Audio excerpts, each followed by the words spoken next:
Welcome to this video series on npm PowerUp, a software tool for configuring Nordic semiconductor PMICs like the npm 1300. My name is Robin M. Saltnes and I will be your guide throughout the series. In this first video, we will go through how to set up your npm 1300 evaluation kit and get started using the npm PowerUp software.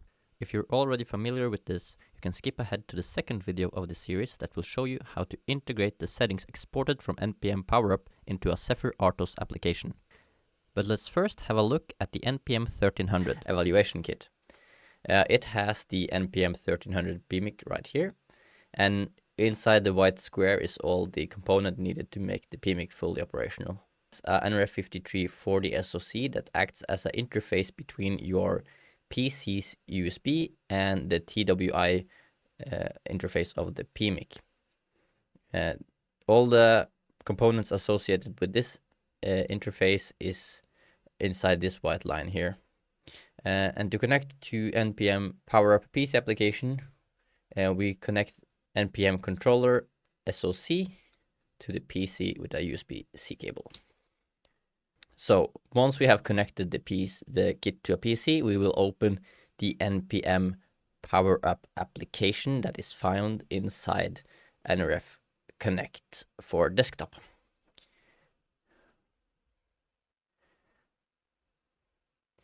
And we can see that our device shows up here under select device. We selected, and we see it says PMIC not powered, which means that we need to actually power the PMIC separately from the USB connection. So for this, I will use a battery. I'll connect the battery here through the battery connector. Keep in mind that this connector is positive bottom polarity. So there are incompatible batteries out there, so be aware. You can see PMIC is not powered by USB, which means that we cannot enable charging. To enable charging, we will have to connect to a high-quality USB power source. This can just be a power brick because it's no data needed to charge devices. So here I have a USB-C that is connected to a high-quality USB-C power source. And you can see that the current consumption of the PMIC goes down from 1 milliamp-ish, which is not really accurate, down to 0 when you connect this power supply. And that is because this current consumption is only showing what is going out of the battery or into the battery when you're charging. If you want to use the charger, you set the correct termination voltage. So this is a 3.7 volt nominal battery, which means it has a termination voltage of 4.2. And because it's a 1350 milliamp battery, I can set it all the way up to 800 milliamps of charging current.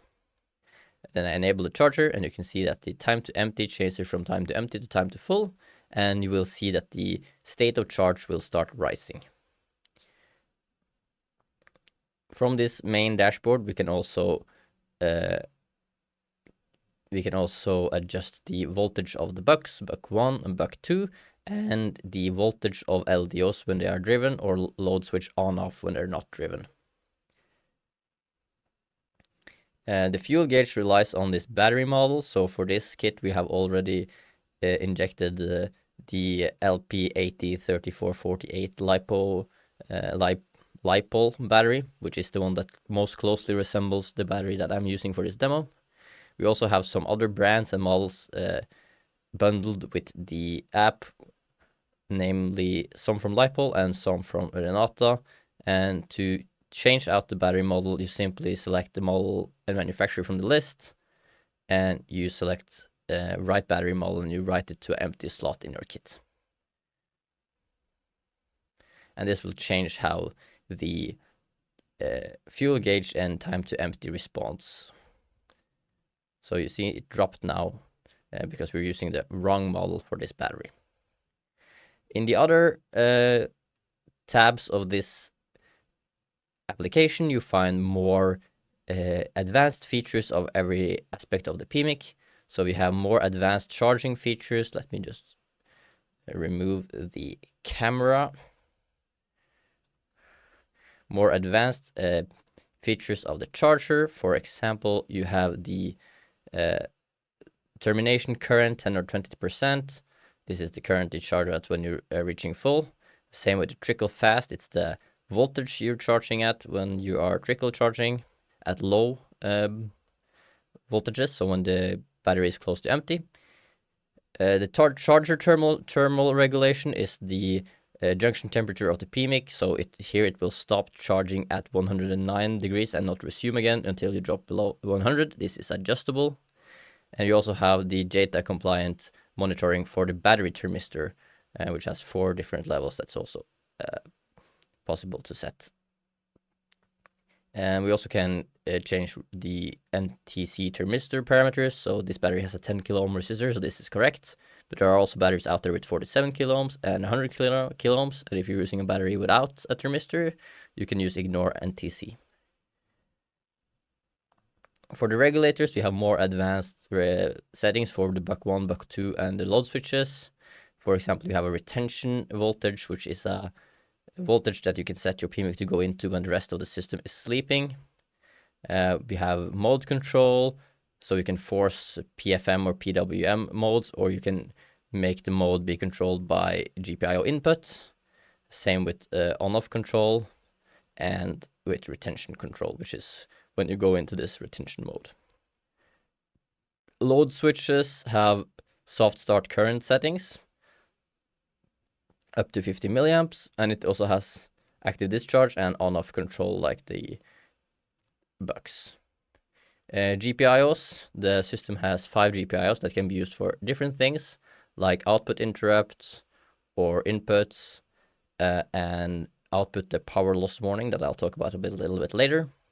And it also has the 3 LEDs on the kit, which can be configured.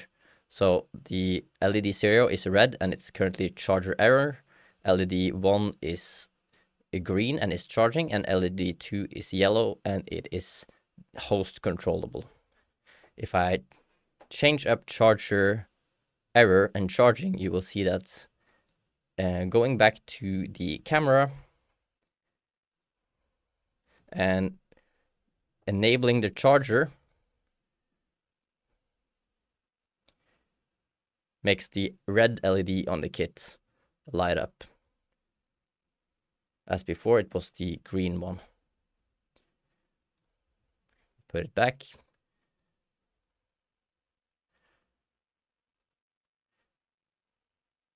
We can see that now it is the green one that lights up.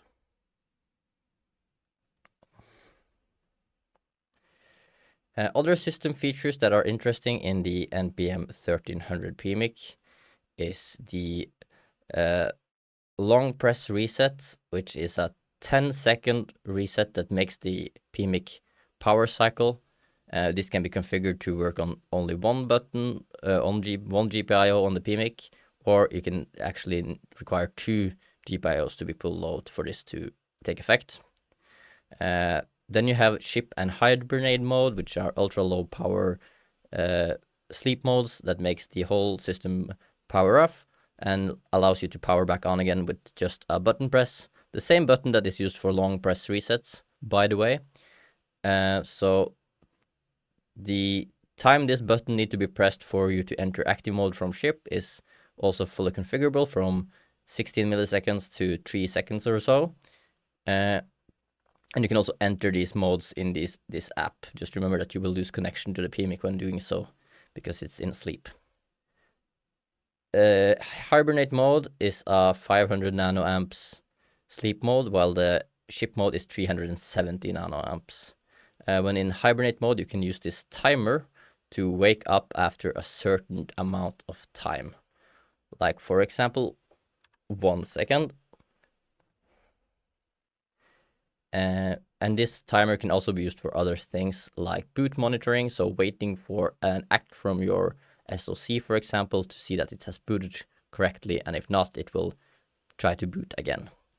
Then you have the watchdogs and GPIO, general purpose timers that can be used in your system as well.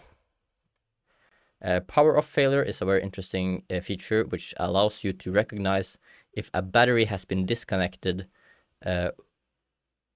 before actually the system runs out of energy in its capacitors. This means that you, for example, could save settings of your system after it has been completely unplugged from any power source. And this uses a GPIO because any sort of I2C communication would be way too slow.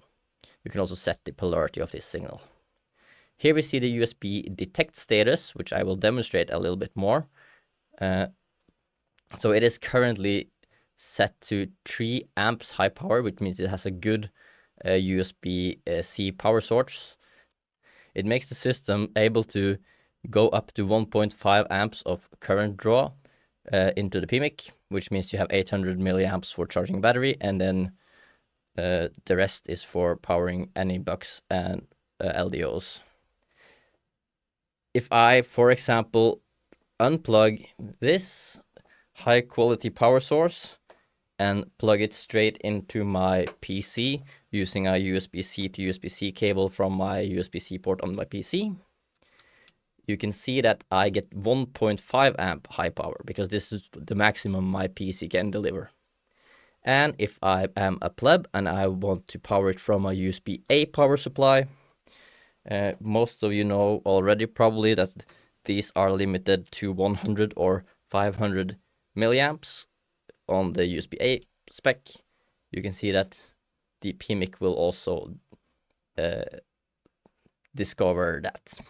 Then you have a tab called Profiles, which shows you the battery profiles that you have created using the fuel gauge here. But you can also see that even if we have no custom profiles that we have created ourselves here, we can look into the bundled LiPo and Renata battery models and actually save these to the PC to use these in a VS Code application. In the graph view, we see the output of the ADC in the PMIC, so the voltage of the battery, the current going out from or into the battery, the temperature of the NTC, and the state of charge. So when you're happy with all the settings you have made in npm PowerUp and want to use them in a VS Code application, you can click on Export Configuration here in the sidebar. It will give you the option of saving either as a overlay file, which is what you would use in your VS Code application, or you can save as a JSON, which is what you would use if you want to export and use these settings or edit these settings further in npm PowerUp. In the sidebar, we also find the button for loading these configurations from the JSON file. You can open a serial terminal to look at the same info as in the graph view, but in a serial terminal format. You can reset the PMIC and the controller, and you can also click on record events, which is useful if you want to contact tech support for any reason about this product. In the next video in this series, we will talk about how you take these exported settings and build them into a Zephyr RTOS application. Thank you for watching.